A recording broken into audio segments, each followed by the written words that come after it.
The first question people always ask is, what does it mean? What does that mean? Which is not, it hasn't got a simple answer. And then the next question would be, why is it made? Why do I have to look at it? Why is it in a gallery? Implying what is the significance of this work? It's also a very difficult question to answer. But if I start talking about not what the painting means, but what it means to make a painting, then I can get a little bit of an idea of what the significance of the work is. Meaning, what does the word signify? Which isn't only what does the image mean. What does the word signify implies, what does it mean to paint and to interact with the painting, the process of painting? What does it mean to work in oil rather than ink or drawing or sculpture? What am I busy doing when I'm making a painting? So I'll try and talk about that a little bit. The piece that's up on the wall talks about that as well. Why do I paint and what am I doing when I paint? I'm really painting because I don't really want to do much else. So that's the one reason. But it is significant. I'm a man spending my time making pictures, which has meaning. It separates me from people who choose to do other things. So that has a certain significance and therefore it has meaning. And that's the starting point.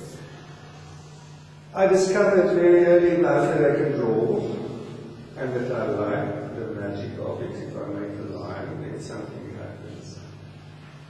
And it wasn't only the need to represent an image, to make a likeness. It was from the start the significance of this dirty mark happening on the clean paper. That fascinated me from the beginning. So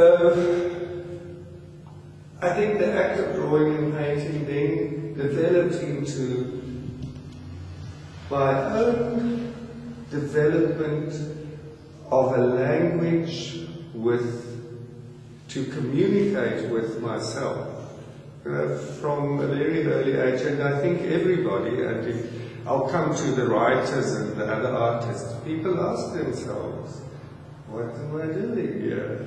Not what is the meaning of the painting, what is the meaning of life? And it takes a long time to find out that doesn't really mean anything but at the start. That's probably why people write and paint, it's searching for some kind of meaning. So the paintings are about a visual language, because although I'm talking to you now, I often find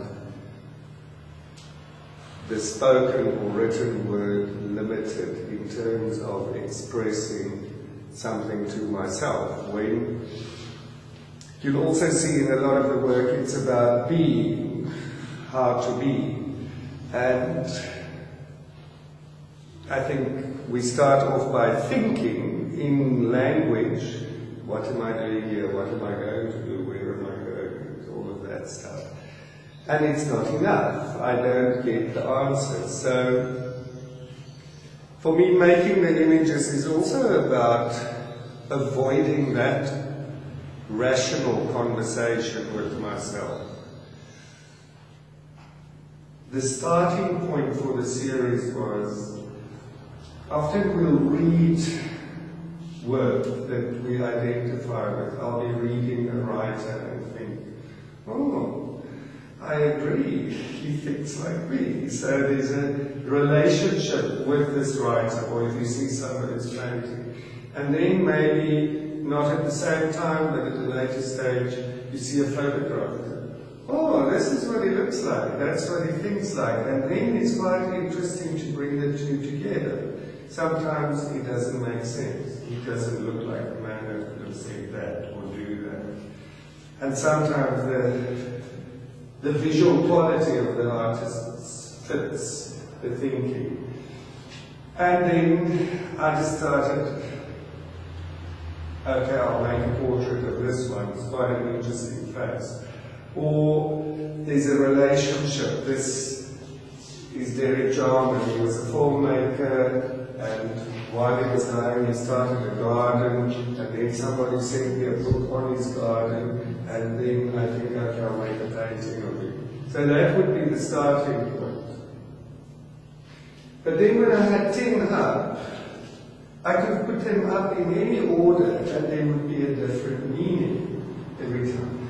I didn't put this installation up, tracked it, and it's the first time that I see Samuel Beckett next to Thomas Mann.